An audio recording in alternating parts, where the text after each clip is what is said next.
మాజీ సీఎం జగన్ పై ఏపీ హోంమంత్రి అనిత ఫైర్ అయ్యారు. ఒక గ్రామ జనాభా అంత సెక్యూరిటీ కావాలని జగన్ కోరడం విడ్డూరంగా ఉందని అన్నారు. మాజీ సీఎంకి 980 మందితో భద్రత అవసరమా అని ఆమె ప్రశ్నించారు. జగన్ కి భద్రతకు ఢోకా లేదన్నారు. జగన్ కు అవసరమైన భద్రత ఇస్తున్నట్టు కూడా హోంమంత్రి అనిత చెప్పారు. జగన్ భద్రతను తగ్గించలేదని అన్నారు. రాజకీయ లబ్ధి కోసమే భద్రతపై హైకోర్టులో ఆయన పిటిషన్ దాఖలు చేశారని అనిత వ్యాఖ్యానించారు. పులివెందులలో జగన్ బాధితులు తమకు ఫిర్యాదు చేస్తున్నారని ఆమె తెలిపారు. వైసీపీ హయాంలో హత్యలు ఆగడాలు అధికమయ్యాయని అనిత వ్యాఖ్యానించారు. వైసీపీ గవర్నమెంట్లోని భూ బాధితులు, అక్రమ కేసుల బాధితులు ఈరోజు కోకొల్లలుగా ఈరోజు అర్జీలకి అని చెప్పేసి గ్రీవెన్సెస్కి రావడం జరుగుతుంది. ఈరోజు నాకు వచ్చిన అర్జీస్లో 80% భూమి తగాదాలు.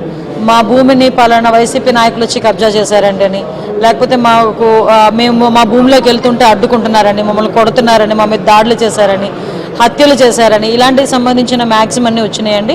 లాస్ట్ గవర్నమెంట్లో పోలీసులు కూడా పట్టించుకోలేదు. కనీసం ఇప్పుడైనా మమ్మల్ని న్యాయం చేయండి అని చాలా సందర్భాల్లో ఈరోజు అర్జీలు కూడా చాలా మట్టుకు రావడం నిజంగా ఒక రకంగా చెప్పాలంటే ఒక ఆశ్చర్యానికి గురి చేసింది. ఏదైతే ఎక్స్ సీఎంగా ఆయనకి ఇవ్వాల్సిన Z+ సెక్యూరిటీ ఈ రోజుకి కూడా కంటిన్యూ అవుతుంది. సీఎంగా ఆయనకున్న సీఎం ఇంతకు ముందు ఆయన సీఎంగా ఎంజాయ్ చేసిన భద్రతను కల్పించమని ఇప్పుడు అడుగుతున్నాడు. ఒక ఎక్స్ సీఎంగా ఇవ్వాల్సిన భద్రత అంతా కూడా ఎక్కడా కూడా డ్రాప్ చేయకుండా యాజ్ ఇట్ ఈజ్గా మేము ఇస్తున్నాం. అటువంటి ఇప్పుడు సీఎంగా ఉన్న భద్రత ఈయన అడిగితే ఎలా ఇస్తారండి ఎవరైనా? ఎక్కడ కూడా ఏమి వైలేట్ చేయట్లేదు. అయినా అతనికి తాడేపల్లి హౌస్లో ఉంటే పెద్ద పెద్ద గోడల మీద కరెంటు వైర్లు, ఆ చుట్టూ చాలా పెద్ద పెద్ద ప్రహరీ గోడ, ఏంటది సంథింగ్ బుల్లెట్ ప్రూఫ్ వెహికల్స్, ఇవన్నీ ఆయనకు ఉండి 980 మంది సెక్యూరిటీ అక్కడ పనిచేసేవారు. అంటే నేను ఇందాక చెప్పినట్టుగా ఒక గ్రామం ఆయన గురించి పనిచేసింది. సంఖ్య ఎంత ఉంటుందో అంత సంఖ్య పనిచేశారు.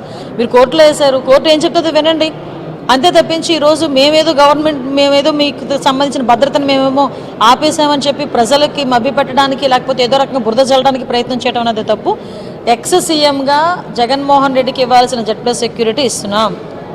అట్ ద సేమ్ టైం ఆయన బయటకు వెళ్ళి బుల్లెట్ ప్రూఫ్ వాహనం కూడా పెడుతున్నాం. ఎక్కడా కూడా ఎటువంటి ఇబ్బంది కలిగించట్లేదు. ఆయన కావాలని బురద చల్లుకుంటున్నారు, ఆయన కావాలని కోర్టుకు వెళ్ళారు తప్పించి అంతకుమించి ఇందులో ఏమీ లేదు.